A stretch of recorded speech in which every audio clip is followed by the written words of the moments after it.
ونستغفره ونعوذ بالله من شرور أنفسنا ومن سيئات أعمالنا من يهده الله فلا مضل له ومن يضلل فلا هادي له أشهد أن لا إله إلا الله وحده لا شريك له وأشهد أن محمدا عبده ورسوله اللهم صل وسلم وبارك على سيدنا محمد وعلى آله وأصحابه أجمعين.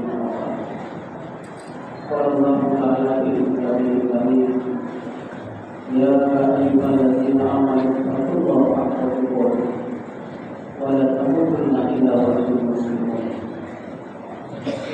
Ma'asyiral muslimin, sidang salat Jumat rahimahullah. Mengawali pertemuan pada siang hari ini,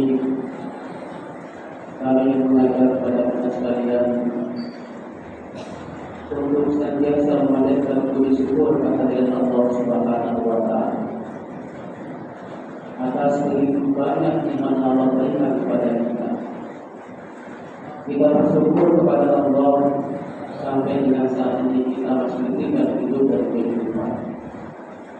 Kita bersyukur kepada Allah sampai dengan saat ini kita masih diberikan sehat walafiat. Kita bersyukur kepada Allah sampai dengan saat ini kita masih diberikan kemudahan menjalankan amal ibadah dan kewajiban. Kemudian salawat dan salam semoga selalu dicurahkan kepada baginda Rasulullah Sallallahu Alaihi Wasallam, karena atas perjuangan beliau, atas mujahadah beliau, atas pengorbanan beliau, kita sampai pada sebuah kehidupan yang berharga dan bermartabat seperti yang kita rasakan saat ini. Melalui ibadah ini pula kami ingin mengajak kepada kita sekalian untuk mari senantiasa meningkatkan iman dan takwa kehadiran Allah Subhanahu wa Ta'ala. Tentunya dengan cara menjalankan segala perintah-perintah Allah dan menjauhi segala larangan Allah Subhanahu wa Ta'ala. Ma'asyiral muslimin, sidang salat Jumat rahimahullah. Izinkanlah pada kesempatan yang baik ini kami ingin menyampaikan sebuah khutbah dengan judul bencana moral generasi kita. Jemaah salat Jumat rahimahullah, adalah hal yang manusiawi apabila kita merasa takut dan khawatir bila ditimpa oleh musibah dan bencana yang berdampak pada kerugian materi dan harta benda. Akan tetapi ada bencana dan malapetaka yang jauh lebih dahsyat karena berdampak terhadap masa depan generasi, yaitu bencana moral yang akan memporak-porandakan peradaban manusia. Kerusakan infrastruktur akibat bencana alam masih bisa direkonstruksi dalam jangka waktu yang relatif singkat, bahkan mungkin lebih bagus dari sebelumnya. Akan tetapi kerusakan moral generasi akibat dari dangkalnya akal dan logika kita serta merta dapat dibuka dengan mudah. Akar persoalannya adalah minimnya nilai-nilai agama yang terinternalisasi dalam jiwa remaja dan generasi muda itu sendiri. Ma'asyiral muslimin rahimahullah, kita merasa miris dan patut mengelus dada menyaksikan sejumlah fenomena penyakit sosial yang terjadi di sekitar kita, dan lebih menyedihkannya lagi, pelakunya adalah banyak dari kalangan generasi muda, para pelajar yang notabene adalah generasi harapan penerus bangsa ini. Tentu bisa dibayangkan bagaimana kondisi bangsa ini ke depan jika akhlak dan moral kaum muda jauh dari nilai luhur yang diajarkan oleh agama kita. Kemudahan akses teknologi informasi selain mendatangkan manfaat di satu sisi, tetapi di sisi lain juga banyak menimbulkan mudarat dan efek negatif. Handphone Android yang ada dalam genggaman dari jemaah putra kita putra-putri kita dapat digunakan tanpa batasan ruang dan waktu, maka jika salah dalam penggunaannya akan berakibat pada dekadensi dan kerusakan moral mereka sendiri. Data Komisi Nasional Perlindungan Anak dari hasil survei nasional pengalaman hidup anak dan remaja mengungkapkan bahwa dari 4.500 remaja sebagai responden di 12 kota di Indonesia, 97% telah membuka dan melihat konten pornografi. Begitu juga di kalangan para siswa dan pelajar kita. Dari 2.818 siswa sebagai responden, 66%-nya pernah melihat tayangan yang tidak senonoh tersebut. Dampaknya adalah terjadi kerusakan otak dan hilangnya motivasi dan akan berakhir pada prestasi peserta didik yang jauh dari harapan. Dampak lain yang sangat berbahaya adalah pergaulan bebas dan eksploitasi seksual yang semakin marak. Kepala Badan Pendudukan dan Keluarga Berencana Nasional menyebutkan usia menikah rata-rata penduduk Indonesia adalah 22 tahun. Tetapi ironisnya 59% perempuan berusia 15 sampai 19 tahun telah melakukan hubungan seksual, dan 74% laki-laki pada usia yang sama telah juga melakukan hubungan seksual.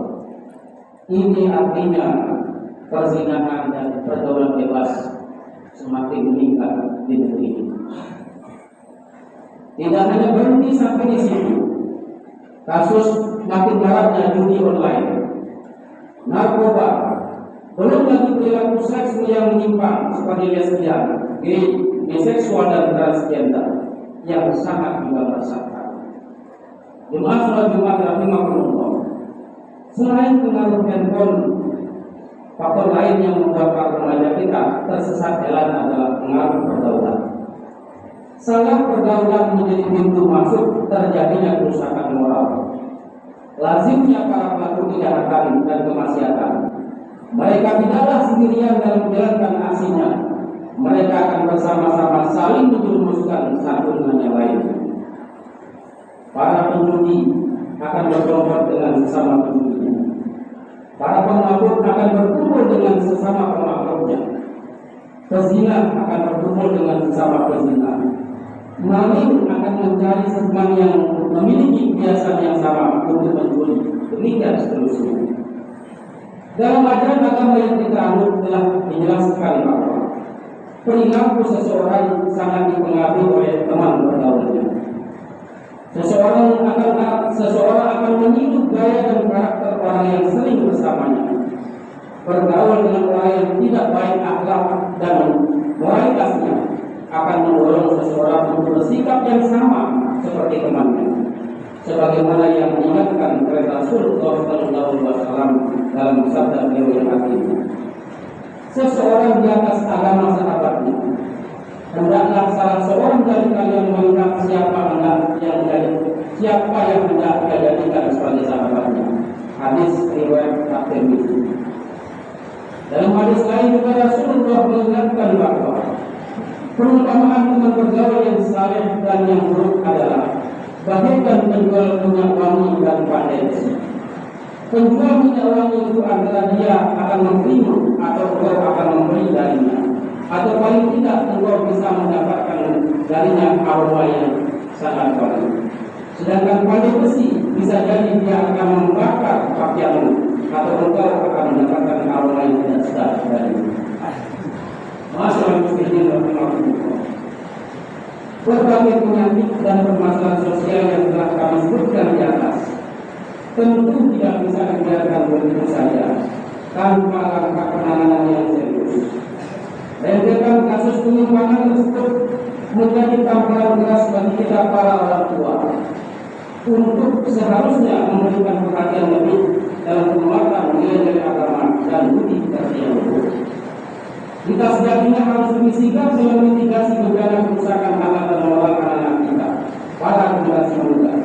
Mereka harus diobati sebelum mungkin agar tidak menjadi kronis dan berdampak lebih luas. Tuntunan agama kita mewajibkan orang tua untuk menjaga keluarga dari berbagai hal yang tidak akan menurunkan Allah Subhanahu wa Ta'ala. Orang tua dituntut untuk takut kepada Allah. Sekiranya di kemudian hari mereka meninggalkan keturunan atau generasi yang lemah. Sebagaimana firman Allah Subhanahu wa Ta'ala, "Wa la yahzan lahum law kharaqu min khalqihim dzurriyyatan bi'adha. Khawfu 'alaihim falyattaqullah wa yaqulu qawlan sadida." Dalam merasa takut orang-orang yang seandainya mati meninggalkan setelah mereka keturunan yang lemah, yang mereka khawatir terhadapnya, maka bertakwalah kepada Allah dan berbicara dengan jujur kata yang benar dalam hal menjaga hak keturunannya. Dan pada surat Al-Kahfi ayat 6 kembali Allah menegaskan, "Ya ayyuhalladzina amanu qu anfusakum wa ahlikum nar." Hai orang-orang yang beriman, peliharalah dirimu dan keluargamu dari api neraka. Jemaah Jumat rahimahullah, mengakhiri khutbah saya pada siang hari ini, kami ingin mengumpulkan bahwa pendidikan agama, menjaga pergaulan serta orang tua menjadi contoh dan panutan yang baik di dalam keluarga menjadi utama yang pokok untuk menjaga keturunan kita dan perilaku yang menyimpang. Ketahanan dan keharmonisan rumah tangga menjadi modal utama dalam menghasilkan keturunan yang bermoral dan berpribadian sesuai dengan tuntunan Allah Subhanahu wa Ta'ala dan Rasulullah Muhammad sallallahu alaihi wasallam. Semoga kita termasuk pada golongan orang tua yang soleh, yang mampu menjadi contoh dan panutan kebaikan bagi putra putri kita, sehingga dari rahim rumah tangga kita akan lahir anak-anak yang juga soleh dan solehah. Anak-anak yang takut kepada Allah, senantiasa berbakti dan mendoakan kita orang tuanya, dan berguna bagi agama, bangsa, dan negara. Amin amin ya rabbal alamin. Barakallahu li wa lakum fil Qur'anil azim. Wa nafa'ani wa iyyakum bima fihi minal ayati wa dhikril hakim. Wa qul rabbi wa a'lamu. Allahumma shalli ala Muhammad. Allahumma shalli ala sayyidina Muhammad. Allahumma shalli ala Muhammad wa ala ali sayyidina Muhammad.